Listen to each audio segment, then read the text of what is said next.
Hello, this is Dr. Hamza Tanzil. Welcome to my YouTube channel, Biology in Seconds. अस्सलाम वालेकुम students, this is doctor Hamza Tanzeel. और students, उम्मीद है कि आप सब खैरियत से होंगे और अपने एमडी कैट की तैयारियों में मसरूफ़ होंगे। स्टूडेंट्स, एमडी कैट में जो पास पेपर्स का रोल है वो बहुत इंपॉर्टेंट है और आज मैं आपको यूएचएस के 2008 से लेकर 2016 तक टॉपिकल वाइज जो पास पेपर्स हैं उनकी डिस्कशन करने लगा हूँ। तो स्टूडेंट्स, आपने इन टॉपिक वाइज पास पेपर्स को अच्छे से सुनना है, आपने इनकी लॉजिक्स को समझना है, आपने स्टेटमेंट को ध्यान से समझना है कि वो स्टेटमेंट के अंदर कहाँ जाके चीज़ों को घुमाता है और फिर आपने उसके आंसर्स को टिक करना है। तो स्टूडेंट्स, हम बिना टाइम वेस्ट किए हम स्टार्ट करते हैं। सबसे पहला टॉपिक जो हम स्टार्ट करने जा रहे हैं वो हमारे पास है इंट्रोडक्शन टू बायोलॉजी। 2023 के सिलेबस में इंट्रोडक्शन टू बायोलॉजी वाला टॉपिक तो नहीं है, लेकिन स्टूडेंट इंट्रोडक्शन टू बायोलॉजी के अंदर ओवरऑल सारी चीज़ें कवर होती हैं, तो इसलिए आपने इन एमसीक्यूज़ को थोड़ा सा ध्यान से सुनना है। तो स्टूडेंट, सबसे पहला एमसीक्यूज़ वो ये है, which of the following disease can be prevented through vaccination. कह रहे हैं कि इनमें से कौन सी ऐसी डिजीज़ है जिसे वैक्सीनेशन के थ्रू प्रिवेंट किया जा सकता है। ऑप्शन ए है स्टूडेंट्स एड्स एंड कैंसर। तो हम जानते हैं कि कैंसर तो कभी भी ट्रीट नहीं किया जा सकता वैक्सीनेशन से, तो ये ऑप्शन नहीं है। Option B malaria and AIDS. हम स्टूडेंट जानते हैं कि एड्स की भी वैक्सीनेशन नहीं है, मलेरिया को भी हम वैक्सीनेशन के थ्रू ट्रीट नहीं कर सकते। सी टाइफाइड एंड कैंसर, इसमें अगेन कैंसर है तो हम इसके बारे में सोच ही नहीं सकते। ऑप्शन डी है मेजल्स एंड मम्स। तो स्टूडेंट, ये जो मेजल्स एंड मम्स है हम जानते हैं कि ये वायरल डिजीज़ है और आपने अपने फर्स्ट की book chapter number 5 variety of life में पढ़ा भी है कि मेजल एंड मम्स के अगेंस्ट हमारे पास क्या अवेलेबल है, वैक्सीनेशन अवेलेबल है। तो स्टूडेंट, इसका जो राइट आंसर होगा वो हमारे पास कौन सा होगा, मेजल एंड मम्स। स्टूडेंट, बच्चे यहाँ पे एक गलती ये करते हैं कि बच्चे समझते हैं कि वैक्सीनेशन सिर्फ वायरल डिजीज़ के अगेंस्ट होती है। ऐसा नहीं है, वैक्सीनेशन हर किस्म की डिजीज़ के अगेंस्ट की जाती है, लेकिन कुछ ऐसी डिजीज़ हैं जिनके जो पैथोजेंस होते हैं उनके वेरिएंट्स बहुत ज़्यादा होते हैं, इसलिए उनकी वैक्सीनेशन को हम इतना अच्छे से इंट्रोड्यूस नहीं कर सकते। बट वायरल डिजीज़ की वैक्सीनेशन पे हमेशा ज़्यादा फोकस किया जाता है। So the right answer of the first MCQ is measles and mumps. Second MCQ student, newly produced cells individual which are identical in each other are known as. कह रहे हैं कि नए पैदा होने वाले सेल्स या जानदार जो एक दूसरे के बिल्कुल आइडेंटिकल होते हैं उन्हें क्या कहते हैं। Option A genetically modified, option B transgenic animals, option C transgenic bacteria and option D clones. तो स्टूडेंट्स, हम ये बात जानते हैं कि जहाँ पे भी वर्ड आइडेंटिकल का आता है तो हमारे लिए जो सबसे पहले जो टर्म हमारे माइंड में आती है वो कौन सी आती है, कॉलोन्स।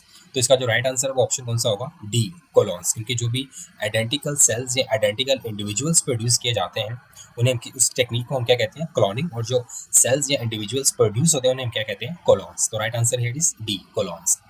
क्वेश्चन नंबर 3 है, which one of the following is a blood borne disease. कह रहे हैं कि इनमें से कौन सी ब्लड बॉर्न डिजीज है। ब्लड बॉर्न डिजीज से क्या मुराद है कि ऐसी डिजीज जो कि जिसके पैथोजेंस जर्म्स में होते हैं, ब्लड में होते हैं, सॉरी, जिसके जर्म्स हमारे ब्लड में एग्जिस्ट करते हैं और वो फैलते भी हमारे ब्लड ट्रांसफ्यूजन से ही हैं। Option A hepatitis, option B cholera, option C influenza and option D candidiasis. तो स्टूडेंट्स, हम जानते हैं कि हेपेटाइटिस जो है वो ये कौन कॉज करता है, एच वायरस, और ये इसके पैथोजेंस ब्लड में होते हैं। जबकि जो बाकी तीन ऑप्शन है कॉलेरा, इन्फ्लुएंजा एंड कैंडिडियासिस, इसके पैथोजेंस हमारे ब्लड में नहीं होते और ना ही ये ब्लड के अंदर अपने आप को रेप्लिकेट करते हैं। तो जो ब्लड बॉर्न डिजीज है स्टूडेंट्स यहाँ पे वो कौन सी होगी, हेपेटाइटिस। क्वेश्चन नंबर 4 है, the control of paste has traditionally meant regulation by natural enemies, predators, parasites and pathogens. This type of control is called.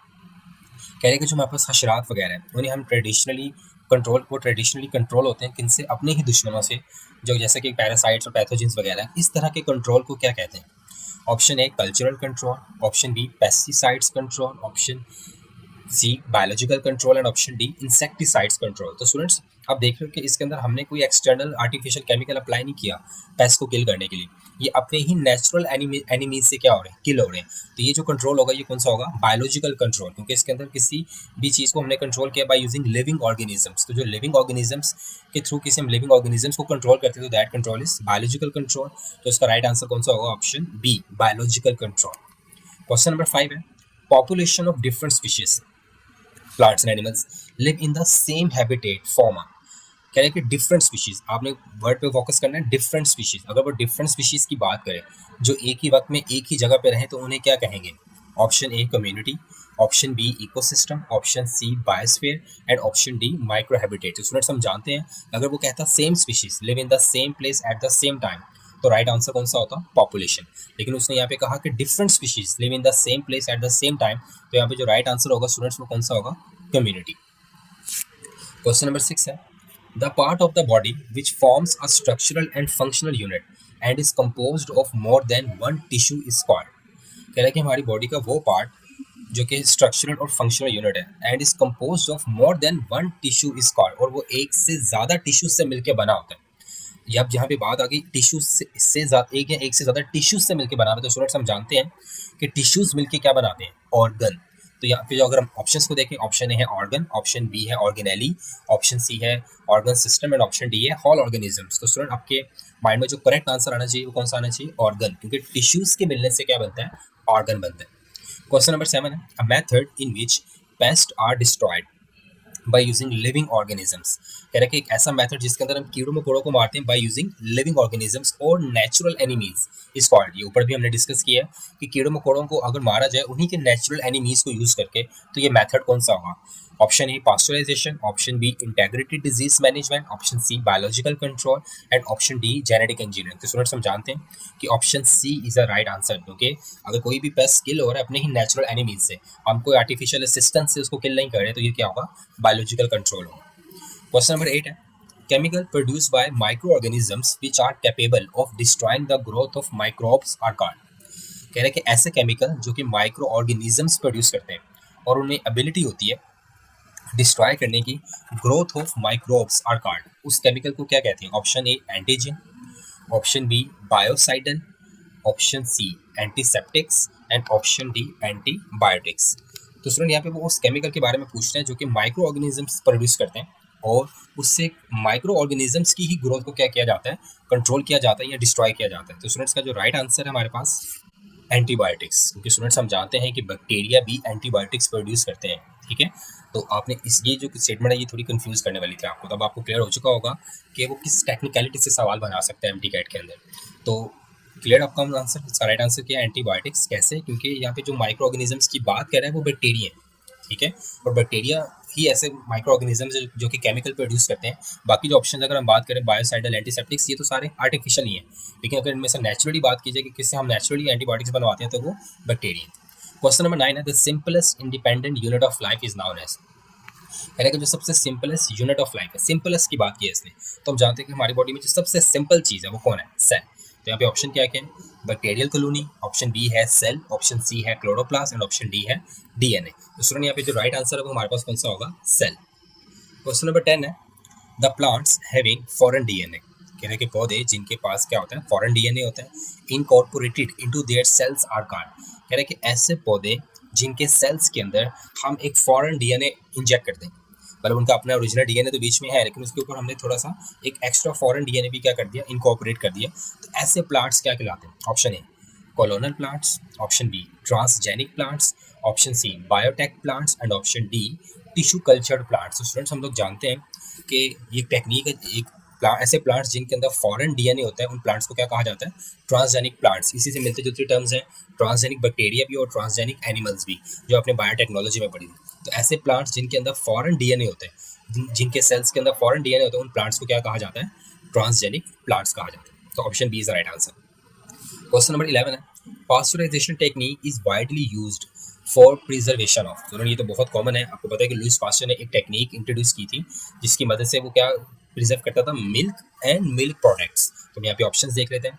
Option A है वाटर, ऑप्शन बी है heat, option C है milk products and option D है vaccines. तो student हमें पता है कि pasteurisation एक ऐसी टेक्निक है जिसकी मदद से हम प्रिजर्वेशन करते हैं किस चीज़ की? मिल्क और मिल्क प्रोडक्ट्स की। तो यहाँ पे जो राइट आंसर है वो कौन सा होगा? Milk products, option C. Question number 12 है, the production of genetically identical copies of organisms by asexual reproduction is called. ये तो उसने पूरी डेफिनेशन दी है आपको कि एक ऐसा प्रोसेस जिसके थ्रू हम किसी भी चीज़ की हूबहू कॉपी बना सकें, तो उसको क्या कहते हैं? Option A genetic engineering, option B integrated disease management, option C hydroponic culture technique and option D is cloning. तो स्टूडेंट्स हम जानते हैं कि option D is the right answer है, क्लोनिंग। ये क्लोनिंग की डेफिनेशन है कि किसी भी सेल की या ऑर्गेनिजम्स की जेनेटिकली आइडेंटिकल कॉपीज बनाना, that is called cloning. Question number 13 है, the use of living organisms in industry for the production of useful products is known as. कह रहे हैं कि अगर हम जिंदा जानदारों को इस्तेमाल करें इंडस्ट्रीज के अंदर और उनसे बेनिफिशियल प्रोडक्ट्स बनाएं, तो ये बायोलॉजी की किस ब्रांच के अंडर आता है? Option A parasitology, option B biochemistry, option C biotechnology and option D molecular biology. तो स्टूडेंट्स हम जानते हैं कि बायोटेक्नोलॉजी ये बायोलॉजी की एक ऐसी ब्रांच है जिसके अंदर लिविंग ऑर्गेनिजम्स को यूज किया जाता है for the production of useful products. तो option C biotechnology is the right answer. Question number 14 है plant having foreign DNA incorporated into their cells और कार्ड। देखो ये रिपीट हुआ है 2014 में, 2013 में भी आया था, 2014 में भी रिपीट हुआ। तो मतलब एमसीक्यूज रिपीट होते हैं but with the different statements. कह रहे हैं कि ऐसे प्लांट्स जिनके अंदर फॉरेन डीएनए इनकॉर्पोरेट किया होता है उन प्लांट्स को क्या कहते हैं? ऊपर हम इसको बता चुके हैं कि ये प्लांट्स क्या होते हैं? Transgenic plants. क्योंकि ट्रांस का मीनिंग क्या होता है? चेंज, जेनिक मतलब क्या होता है? Genetic material. तो ऐसे प्लांट्स जिनका ओरिजिनल जेनेटिक मटेरियल क्या हो गया हो? चेंज हो गया हो, उन प्लांट्स को क्या कहा जाता है? ट्रांसजेनिक प्लांट्स कहा जाता है। क्वेश्चन नंबर 15 है treatment by using attenuated culture of bacteria is called. कह रहे हैं कि एक ऐसा ट्रीटमेंट जिसके अंदर हम attenuated culture of bacteria use करते हैं, इसको क्या कहते हैं? Option A chemotherapy, option B sterilization, option C antisepsis and option D vaccination. तो स्टूडेंट्स आपने यहाँ पे जो वर्ड अटेन्यूएटेड है इसको जरा गौर से सुनना है।